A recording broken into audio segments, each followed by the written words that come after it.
हाय पिलामाने ମୁଁ ଆଶା କରୁଛି ତୁମମାନେ ଖୁବ୍ ଭଲରେ ଥିବ। ଖେଳାଖେଳି ସହ ପାଠ ପଢ଼ାରେ ମଧ୍ୟ ମନ ଦେଉଥିବ। ଆମେ ପଢ଼ୁଛନ୍ତି ଆମେ କିପରି ଆମକୁ ଶାସନ କରୁ। ଏହାର ଏହି ଭିଡ଼ିଓଟି ହେଉଛି ପଞ୍ଚମ ଭାଗ। ମୁଁ ବାରମ୍ବାର କହି ଆସୁଛି ଆଦର୍ଶ ବିଦ୍ୟାଳୟ ପାଇଁ ଏହି ବିଷୟଟି ବହୁତ ଇମ୍ପୋର୍ଟାଣ୍ଟ। ପ୍ରତ୍ୟେକ ବର୍ଷ ଆଦର୍ଶ ବିଦ୍ୟାଳୟରେ 3ରୁ 4 କ୍ୱେଶ୍ଚନ୍ ଏହି ବିଷୟରୁ ଆସେ। ତେବେ ସମୟ ନଷ୍ଟ ନ କରି ଆସ ପଢ଼ିବା।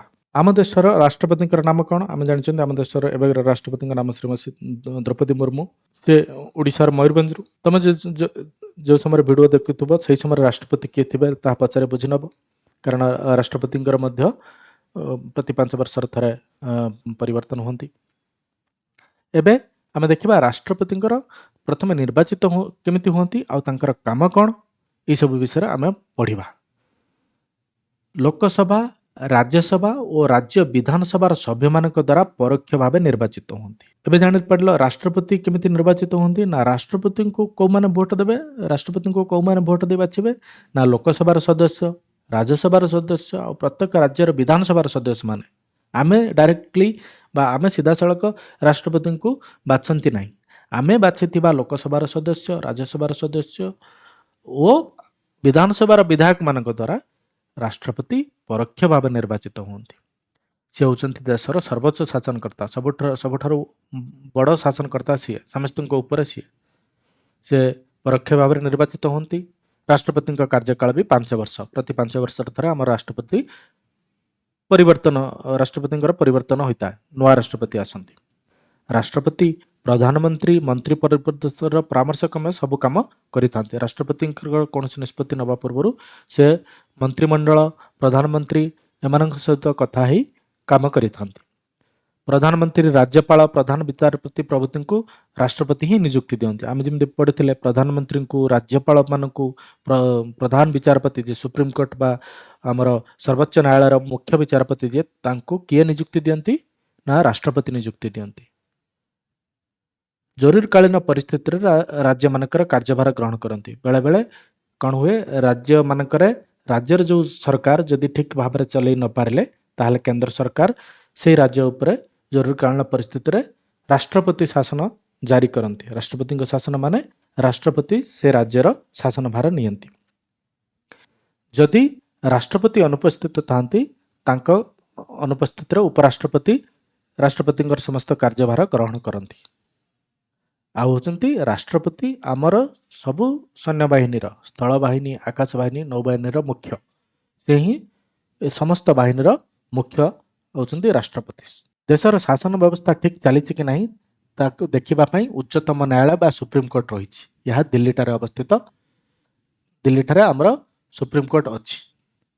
ଇଏ କ'ଣ କରିବ? ଇଏ ଦେଶର ଆଇନ ବା ଦେଶର ଶାସନ ଠିକ୍ ଚାଲିଛି ନାହିଁ ତାହା ତର୍ଜମା କରେ, ଲକ୍ଷ୍ୟ କରେ। ଭାରତର ସମ୍ବିଧାନ ଏହାକୁ ସୁରକ୍ଷା ପ୍ରଦାନ କରେ। ଭାରତର ଶାସନ ସମ୍ପର୍କୀୟ ବିଭିନ୍ନ ନୀତି ନିୟମ ସମ୍ବିଧାନରେ ଲେଖା ଅଛି।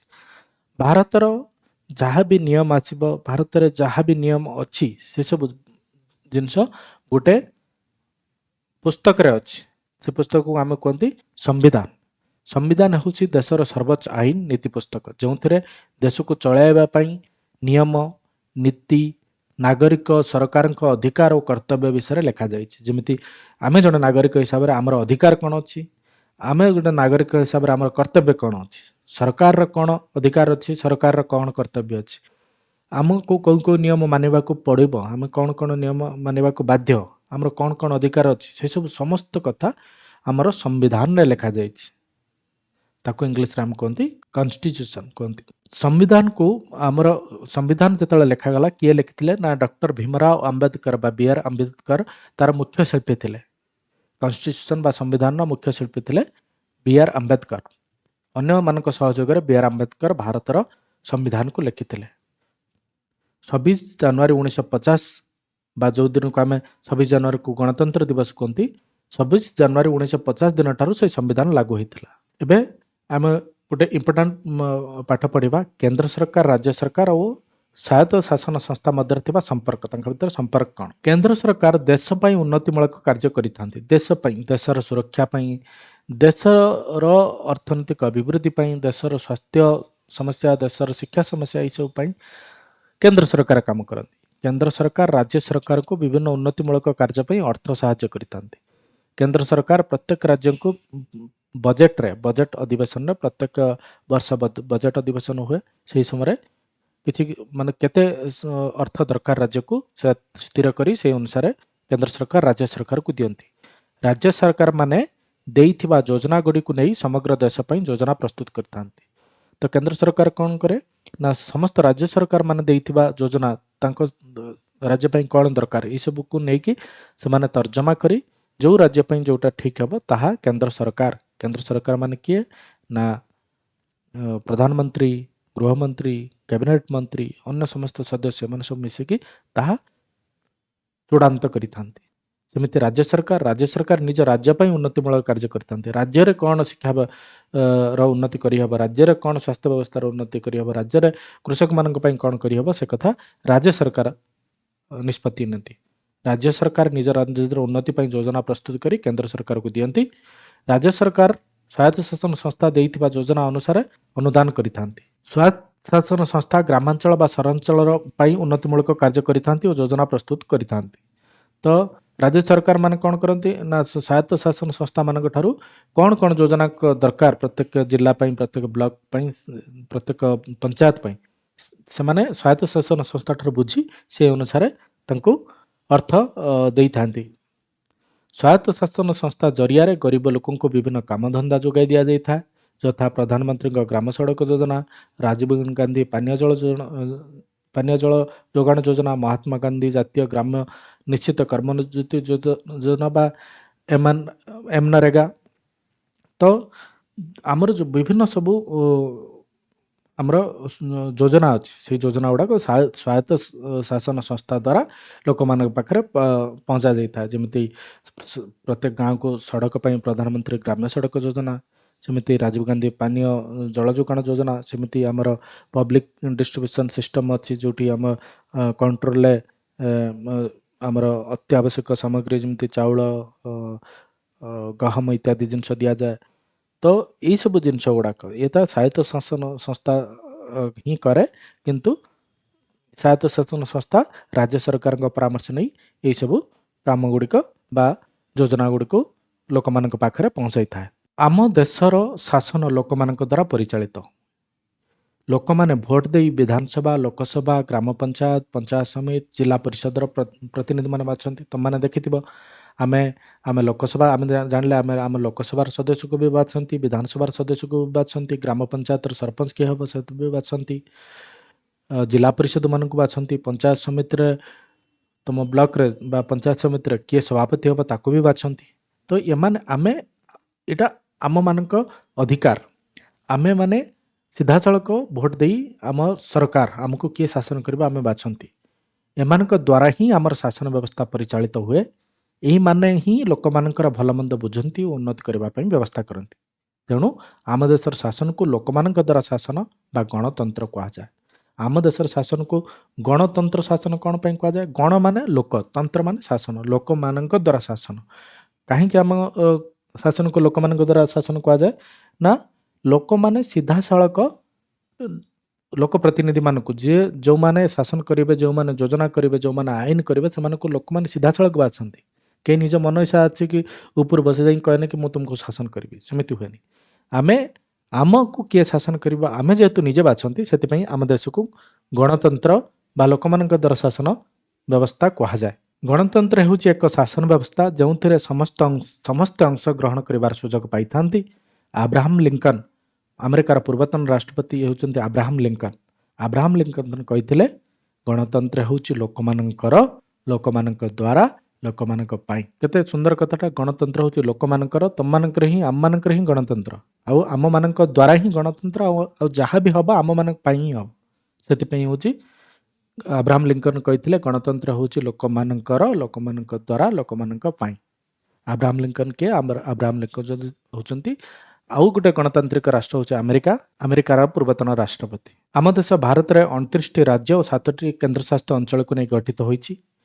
प्रति राज्यर शासन व्यवस्था से राज्यर लोक प्रतिनिधि मान द्वारा होता है। आम जमी देखले प्रति राज्य में विधायक मैंने जीतिकी विधानसभा को जाती से विधायक मैंने निज मान मध्य जन को मुख्यमंत्री भाव में बाछंती आउ संख्यागरिष्ठ दलर अन्य माने माने किसी विधायक माने को मंत्री भाव में नियुक्ति दिया जाता है तो प्रति राज्यर शासन व्यवस्था से राज्यर लोक प्रतिनिधि मान द्वारा होता है। एतद व्यतीत सबु राज्य और केन्द्रशासित अंचल को नियंत्रण रखापी केन्द्र सरकार गढ़ा यही केन्द्र सरकार राज्य मान द्वारा निर्वाचित सदस्य मान नहीं गढ़ा केन्द्र सरकार जो गढ़ा से केन्द्र सरकार आम कौन देखिले किए किए अच्छा ना लोकसभा अच्छी राज्यसभा अच्छी ये लोकसभा राज्यसभा सदस्य मैंने प्रत्येक राज्य और केन्द्रशासित अंचल आसता कौन से राज्य केन्द्र सरकार और आम देश ठारू अलग हो पार ना कौन से राज्य अलग है शासन करना जदिओ राज्यर शासन राज्यर निर्वाचित लोक प्रतिनिधि मान द्वारा होता है किंतु ताहा केन्द्र सरकार नजर रे ही होता है। केन्द्र सरकार ही देखती कौ नियम लागू करहब देश में क्यों नियम लागू करहबनी ये सब केन्द्र सरकार मध्य देखी था। आम संविधान अनुଯାयी केन्द्र और राज्य मानक मध्य क्षमता बंटन करा जायछि। किसी क्षमता केन्द्र पाखे अच्छी राज्य पाखे से राज्य को सही क्षमता दि जाए किसी क्षमता राज्य पाखे अच्छी केन्द्र को भी दि जाए तो सेमती क्षमता को बंटन करा जायछि। तेणु आम देश विभिन्न राज्य मानकर गोटे संघ आम देश होची विभिन्न राज्य और केन्द्रशासित अंचल गोटे संघ बा गोष्ठी यही शासन व्यवस्था को आमे संघीय शासन व्यवस्था कहू और केन्द्र सरकार को संघीय सरकार कहू एटा कहती संघीय शासन व्यवस्था बा फेडरल सिस्टम कहती। कहीं आम शासन व्यवस्था को संघीय शासन व्यवस्था कहती ना आम शासन व्यवस्था आम विभिन्न राज्य केन्द्र शासित अंचल को लेकिन ही आम शासन बा केन्द्र शासन गठित तो से प्रकार शासन व्यवस्था को आम संघीय शासन व्यवस्था को केन्द्र और राज्य शासन व्यवस्था रे लोक प्रतिनिधि माने लोक मान द्वारा निर्वाचित होती एणु भोट देवा एक गुरुत्वपूर्ण अधिकार और कर्तव्य। आम समस्त भोट देवा गोटे अधिकार आ गोटे कर्तव्य आम समस्त भोट देवा दरकार। भोट देले ही आम ठीक लोक प्रतिनिधि को बाछि पारिबा। बेले बेले अधिकांश लोक यहाँ पर गुरुत्व नदे भोट दे न था एपरि कले एक दक्ष सरकार गठन कर बाधा सृष्टि हो पारे। यार माने कौन भाव जदि आमे समस्ते भोट देवा को जीवानी किसी लोक केवल भोट देवे ताले कौन हम ना से जो लोक किसी लोक जो लोकटी को भोट देवे सी लोकटी ठीक सदस्य बा ठीक प्रतिनिधि कि नुहे आम जापर कि ना आम जदि समस्त भोट देवा ताले जेतिकी माने प्रतिनिधित्व करने जेतिकी लोक निज निज दलर प्रार्थी होता भितर उपयुक्त और श्रेष्ठ प्रार्थी को आम बाछिपर से बाछिपर जिते आम भोट देवा। तेणु देशर एक सुदृढ़ सरकार गठन करने उपयुक्त व्यक्ति को समस्त भोट दे बाछा उचित। एथिपाई संविधान 18 वर्ष अधिक व्यक्ति को भोट देवार अधिकार अच्छी। जून 2025 मुझे आम यहीटा पढ़ुं एवं एक्चुअली 28टी राज्य और 8टी केन्द्रशासित अंचल हो जाइए किंतु तुम बही अच्छे 29टी राज्य 7टी केन्द्रशासित अंचल। केन्द्र सरकार 29टी राज्य गोटे राज्य को जम्मू काश्मीर को भांगी केन्द्रशासित अंचल जोड़ी देते से का समय 28टी राज्य और 8टी केन्द्रशासित अंचल अच्छी। तुम घरे केते जन भोटर अच्छा से नाम बयस लेख 18 वर्ष अधिक थिबा लोक मैंने तुम घरे भोटर थे तबे तुम घरे थिबा लोक मध्य नाम लिख बयस केते लिख जो मैंने भोट दे पारती। आम राज्य गणतंत्र शासन चली लोक मानकर कौन कौन सुविधा होची ताहा लेख आलोचना कर। तबे गणतंत्र शासन चली कौन कौन सुविधा होची मु केतोटी जिनस लिखी तुम मैंने भी लिख जमी आमको मतामत प्रकाश कर स्वाधीनता अच्छी। आमर जदि किसी क्या कहबार था कौन नियम कौन नेता विषय आम कहीपारती समस्त को समान अधिकार मिले ये बाछ विचार न था समस्त को आम गणतंत्र आमको समस्त को समान अधिकार देती। प्रत्येक नागरिक को शिक्षा चाकरी और वृद्धि समान अवसर मिले समस्त को समान सुविधा सुजोग मिले जेहेतु आम गणतंत्र शासन अच्छी।